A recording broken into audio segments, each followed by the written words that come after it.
Hello viewers, today we have with us Mr. Animesh, who is the All India second rank in the UPSC 2023 results.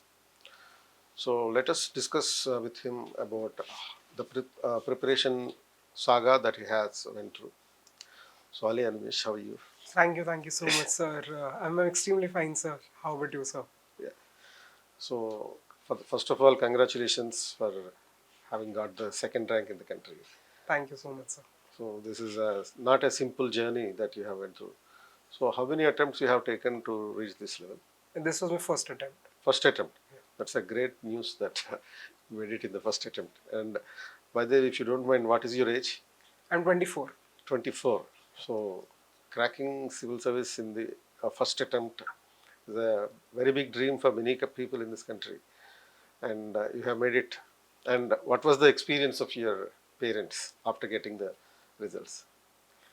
So that's a bigger tragedy of my life. I had lost my father when I was in class 11th in 2015, and throughout my preparation for last 2 years, my mother was battling cancer, and I Okay. lost her a month back in March. Okay. So yeah, I mean, So during the course of your preparation, what are the fundamental? Any tell me any five principles that you have followed during this preparation? So the fundamentals, I mean, it got evolved around because it's such an uncertain exam that you learn every day something new. But I think the philosophy that would have worked for me is that extreme consistency, every day being disciplined with whatever you're doing. Secondly, I used to control only the controllables. There's a lot of things in the exam which are beyond your control, and you cannot really do anything about it. So I used to always control the things which are in my control. And the third thing is I used to keep my support system strong. I had a small set of friends whom I had dependent a lot for my mental health. So these are a couple of the philosophies that I had meant. So, what was your basic education? So I graduated from NIT Rourkela with BTech Computer Science and Engineering from 2021. Before that, I had done my schooling in Talcher, Odisha itself till 12th. Okay. So, your optional Sociology. Sociology. sociology. So, how sociology is useful in your preparation of the GS and the essay? So sociology has a overlapping content with everything. Every GS paper, I would say, not just GS1 has exclusive society part, and essay also. I mean, there was a direct topic on patriarchy this time, which I think I would have used a lot of my sociology knowledge in that particular essay as well. But in general, in essay, even though it's not a society-based topic, society is something it is very inherent in everything. So you can add everything that you had studied in sociology here and there. In GS2, 3 also can quote a lot of examples that you see around you. And GS4 ethics also a lot of examples you can derive from sociology too. And what about your writing practice in the mains?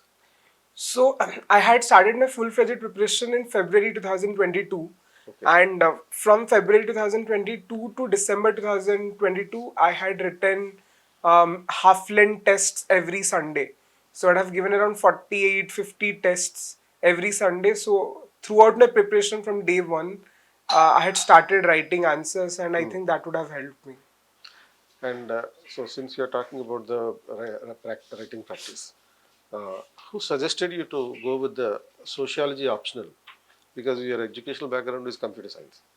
So, Uh, how this opposite direction you went? So, sir, obviously there's no computer science in the optional list. Hmm. So, there was one paper in one of the semesters which had sociology basics in college. So, that's why I got introduced to sociology as an academic subject. And later, when I sat down, I felt that sociology, I loved the syllabus. I was doubtful between maths and sociology, but then I found sociology something which has a better return on investment as well. So that's why I chose sociology. Very fine. And with reference to the prelims, which part you find found to be very difficult between CSAT and the So GS? throughout the preparation, I used to feel CSAT is a very easier cakewalk for me. But then on 2023 paper, I had done really bad in CSAT. That real like broke a lot of my overconfidence that being an engineering background student with only maths I would be able to crack it. But last year paper was extremely difficult, the CSAT especially. So I had to depend mostly on comprehension and reasoning. So obviously GS is becoming very dynamic, but CSAT is something that you can not at all ignore. So generally, a lot of people could not clear the CSAT last year. Yes, sir. So it was very difficult. Yes, sir. So any suggestions to the students about CSAT? So sir, since like last year I had not prepared anything and I was just confident by my basic education and would do it. But this time, if I would have been able, like thankfully I would not have to appear again. But I had made up my mind I will take a course because it's becoming uh, in a like it's so difficult that you cannot just manage by yourself because uh, either it's a free resource or either it's a paid course. I think somebody who had experience with it, it's better to take help from them, especially with CSAT, because of how difficult it is becoming and not to cry after giving the exams. Generally, it's a long duration. It takes a long duration for the preparation, and you need to maintain your self motivation. Correct. So, were there any deviations in the preparation or any obstructions in the preparation process? For sure, sir, because my mother was going through cancer treatment, so Yes. for me, I mean, that was a bigger battle to fight rather than UPSC preparation was very trivial as compared to that. So for me, every day was full of anxiety, fear because it was a terminal cancer, and I mean, I would not call it distraction, but my major focus throughout the last 2 years was my mother's health and secondary UPSC preparation. Yes. So yes. And finally, in the interview, the key area. So, how was your preparation in the personality test for that? So I had my interview in the first week itself, so I did not get a lot of time for preparation. But whatever limited time I had, I sat down with my detailed application form and every relevant word from that. I just to sat down and Google and research as much as possible and make notes out of it. I gave couple of mock tests, mock interviews, but I did not have a lot of time. But it's just that I was always in an effort to be more self-aware and to research about things around me, and I'm more religious with newspaper as well during that time. So for interview, those helped. So, which board you have got? Uh, I Which? had got Lieutenant General Raj Shukla sir spoke. So, how long it went? The interview went for 25-30 minutes max. 25 to 30, reasonable good. And what was the nature of questions? Whether it is based on more DAF or your background information or current affairs? For me, it was mostly current affairs based. A bit of things about my graduation subject. There are a lot Yeah. of questions from technology and computer science. Few questions about Odisha as well because that's my home state. But a lot what was happening during that time nationally and internationally. So, is there any question in the interview which is more interesting for you? Uh, there's one question, very out of the box question. Since I come from Odisha, there's a question: what is the relationship between Puri Jagannath and Sikhism, which are very two different worlds? At that time, I did not know the answer, but that's a very interesting story behind that. So that was an interesting question. So, what is your final goal in the after getting into the service? Uh, so an immediate goal would be I would like to go back to my state. That's my preferred cadre and work at the grassroots level. So I do not have any particular inclination for one sector per se. My major goal would be to make governance more accessible to people so that people do not have to knock at the doors of governance. Rather, governance could reach to the people and make the lives of people better in any capacity in any sector and improve the last mile delivery, be it through education, health, sanitation, awareness, whatever it is. It's just that uh, people's lives should get better in whatever capacity and role I'll get. So, that's a great motivation story.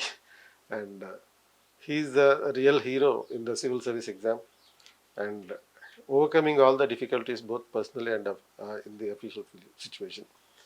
He made it in the second rank. And finally, one more thing. Uh, if you have an opportunity to change something during your preparation, if you have an opportunity to go back, what would be the one thing that you wanted to change? First of all, the kind of importance I give to seaside that I would change because I still get nightmares because of that. it feels so trivial that just a qualifying paper, but it's no more only qualifying paper. It's either making dreams or breaking. So that's something I'll give more attention to. And apart from that, I don't think I like to change anything that the way I prepared. So finally, will you make any give any suggestions to the future aspirants? So for the future aspirants, my message would be that apart from just the academic problems that you'll encounter during these times, it's mostly an emotional coaster ride because the preparation gets lonelier and you find go through a lot of difficulties. But in that time, always hold on to your near and dear ones. Keep a support system, which is extremely essential, and do not, like as I said, control the controllables. The exam is full of uncertainties, very luck based. So but that's beyond your control. What's under your control is hard work, and there's no substitute to it. So if you put in all your energy and resources in the things that you can control, which is hard work and study, and not think about other luck subjectivity, then your probability of becoming successful increases. Thank you, Animesh. Thanks a lot. All the best for the future. Thank you so much, sir.